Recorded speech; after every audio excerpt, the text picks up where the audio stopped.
విజయవాడలో కుక్కల్ని కంట్రోల్ చేయడం ఎలా, వాటి బెడద నుంచి ప్రజల్ని కాపాడడం ఎలా? దీనిపై మేయర్ భాగ్యలక్ష్మి బ్లూ క్రాస్ మెంబర్లతో కౌన్సిల్ హాల్లో సమావేశం నిర్వహించారు. ఎలాంటి చర్యలు తీసుకోవాలో తెలుసుకున్నారు. పసిపిల్లలపై కుక్కల దాడులు పెరిగిన విషయాన్ని ప్రస్తావించారు ఆమె. మరి బ్లూ క్రాస్ మెంబర్లు ఏం చెప్పారో మా ప్రతినిధి సాహిత్య అందిస్తారు.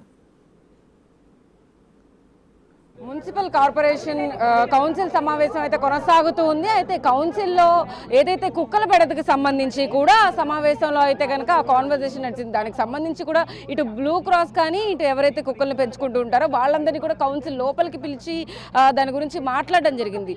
చాలా ఏరియాస్లో అయితే కనుక కుక్కల వల్ల చిన్న పిల్లలు కూడా చనిపోతున్న పరిస్థితి అయితే ఏర్పడుతుంది. అసలు దాని గురించి ఏం చెప్తారని అడుగుదాం. ఏమో పెనుగంచిప్రోలులో కూడా చాలామంది చిన్న పిల్లల దగ్గర నుంచి కూడా అందరి మీద కుక్కల దాడులు అనేవి జరుగుతూ ఉన్నాయి. కుక్కల వల్ల చాలా మంది చాలా రకాలుగా ఇబ్బందులు పడుతున్నారు. ఇప్పుడు అదే సమస్య గురించి కౌన్సిల్లో కూడా మాట్లాడడం జరిగింది. మిమ్మల్ని కూడా లోపలికి పిలిచారు. ఏంటి అక్కడ ఏం మాట్లాడారు? మమ్మల్ని అదే అడగడం జరిగిందండి. పిల్లలు చనిపోతున్నారు, ఒక ప్రాణం పోయింది. అమ్మ అయ్యా మీ ప్రాణాన్ని మేము తేలేం, మీ పిల్లల ప్రాణాన్ని. మా సానుభూతి, మా ప్రగాఢ సంతాపం మీకు ఉంది. కానీ ఇప్పుడు జరిగిన ఆ పిల్లోడికి ఇంకో పిల్లోడికి జరగకూడదనే మేము ఏబీసీలు చేస్తున్నాం, మేము ఫీడ్ చేస్తున్నాం, ఆ డాగ్స్ని తీసుకెళ్తున్నాం, ఏబీసీస్ చేయిస్తున్నాం, ర్యాబీస్ వ్యాక్సిన్ చేయిస్తున్నాం. ఆ ఇంజూర్ అయితే మేము సర్జరీస్ చేయిస్తున్నాం, మళ్ళీ మేము కేర్ తీసుకుంటున్నాం, మళ్ళీ తీసుకొస్తున్నాం. మా పని, మా బాధ్యతలు కూడా మేము చేస్తున్నాం. ఆల్రెడీ గవర్నమెంట్ కూడా అదే పని మీద ఉంది, చేస్తుంది. కానీ వార్డు కుక్కలు ముందుకు రండి, వచ్చి అందులో ఎన్ని కుక్కలు ఉన్నాయి, అందులో ఎన్ని మొగవి, ఎన్ని ఆడవి, ఎన్ని ఆడాట్లని పట్టుకుని ఏబీసీకి పంపించి ఆ పాపులేషన్ ఎలా కంట్రోల్ చేయాలనే దాని గురించి మనం మాట్లాడాలి. ఒక ప్రాణం పోయింది, ఇంకో ప్రాణం పోకుండా మనం చూసుకోవాలి. మేమందరం దాని గురించే ఫైట్ చేస్తున్నాము. అంతేగాని మాకు పిల్లల మీద జాలి లేదు, ఇది లేదని. ప్రాణం అక్కడ దాకా వస్తే పిల్లోడి ప్రాణమే ఎక్కువ, కానీ కుక్కల ప్రాణం ఎందుకు ఎక్కువ వద్దండి? అయినా కానీ అవి నోర్లేని మూగజీవాలు. మనమే వాటిని ఏబీసీ ర్యాబీస్ వ్యాక్సిన్ వేయడం వలన ఆ అగ్రెసివ్నెస్ తగ్గి అవి వేరే వాళ్ళ మీద దాడికి వెళ్ళవు. ఈ కార్యక్రమం జరగాలి. ప్రతి స్కూల్లోనూ పిల్లల్ని ఇది ఎడ్యుకేట్ చేయాలి. పొరపాటును కుక్క కరుస్తానికి వస్తే ఏ విధంగా తప్పించుకోవాలి పిల్లోడు. ఏంటి రాయా లేకపోతే కర్రో ఏదో ఒకటి తీసుకుని దాన్ని దడిపించి తరమాలి. అక్కడ దాకా దాడికి వస్తే దాన్ని కొట్టి ఇది చేసి తప్పించుకోవాలి.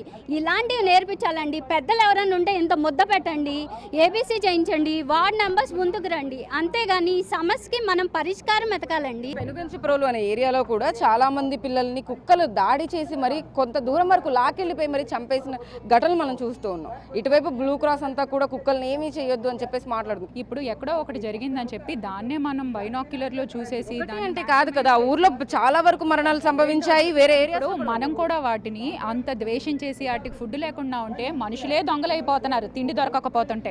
మరి వీటికి ఫుడ్ లేకపోతే ఏం చేస్తాయి? మనం అనుకుందాం. ఇప్పుడు మనలాంటి వాళ్ళు ఏదైనా కుక్కలకి సానుభూతి చూపిస్తున్నారు. ఇప్పుడు అవి ఫుడ్ లేదు కాబట్టి మనుషుల మీద వాటికి హక్కు ఉంది, వాటికి బట్టికే హక్కు ఉంది, వాటికి తినే హక్కు ఉంది. కనీసం అవి తినే వాటిని తినే హక్కు ఉంటారు. మనుషుల్ని తినే హక్కు కాదు, వాటికి తినే హక్కు ఉంది, వాటికి బతికే హక్కు ఉంది. కానీ మనం అవి చెయ్యం. మనం కనీసం మన పక్కకు వస్తేనే చిచ్చి చిప్పో అంటాం. మరి అలాంటప్పుడు అవి మాత్రం ఎక్కడ బతుకుతాయి? అవి కనీసం తింటున్నా కూడా ముందు తోలేస్తూ ఉంటారు. అవి కూడా ఇప్పుడు మనుషులే డెకాయిట్లు అయిపోతున్నారు. అలాంటప్పుడు వాటికి ఎవరు చెప్పేదే ఉండరు. చెప్పనప్పుడు ఎక్కడో ఒక దగ్గర జరిగినప్పుడు దాన్నే చూపించేసి దాన్నే ఫోకస్ చేసి మనుషుల సంరక్షణ ఇంపార్టెంట్ అంటారా, కుక్కల సంరక్షణ ఇంపార్టెంటే?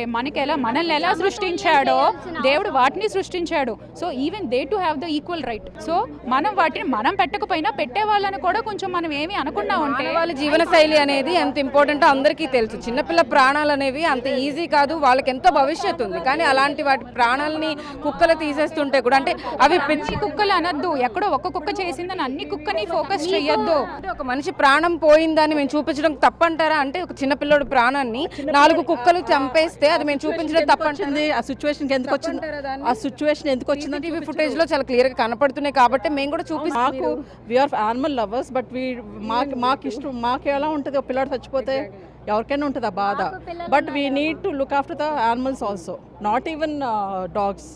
I'm talking about cows and everything on the road. You've seen a lot of cows on the road. That's what I'm saying. మధ్య కాలంలో కూడా ఆవులు కూడా ఎక్కువ బయట కనపడుతున్నాయి. అసలు ఎవరు కూడా పట్టించుకోవడం లేదు. రోడ్ల మీద మనం చూస్తున్నాం. దాని గురించి వాటికి wounds అవుతాయి, కాళ్ళకి కార్లు ఎక్కిస్తున్నారు, టైర్లు ఎక్కుతున్నాయి, అన్నీ ఎక్కుతున్నాయి. Even then no one is doing anything to them. అది నేను చెప్పేది should be a balance between both. Yeah, అదే పరిస్థితి మొత్తం మీద ఏదైతే కుక్కల బెడద గురించి అయితే కనుక కౌన్సిల్లో సమావేశంలో అయితే కనుక ఒక చర్చ అయితే కొనసాగింది. దానికి సంబంధించి కూడా ఇటు బ్లూ క్రాస్ కానీ ఇటు కుక్కలను ఎవరైతే పెంచుకుంటారో వాళ్ళందరినీ కూడా లోపలికి పిలిచి మాట్లాడడం జరిగింది. ఇటు ఏబీసీ కానీ లేకపోతే ప్రత్యేక సెక్షన్లు తీసుకొచ్చి కుక్కలపై అత్యధికంగా అయితే కనుక దాని మీద కాన్సన్ట్రేట్ చేసి ఇలాంటి సమస్యలు మళ్ళీ రాకుండా ఉండేందుకు అయితే కనుక వాళ్ళు ప్రభుత్వానికి అయితే వివరించుకోవడం జరిగింది. వీడియో జర్నలిస్ట్ శివాత సాహిత్య బిగ్ టీవీ.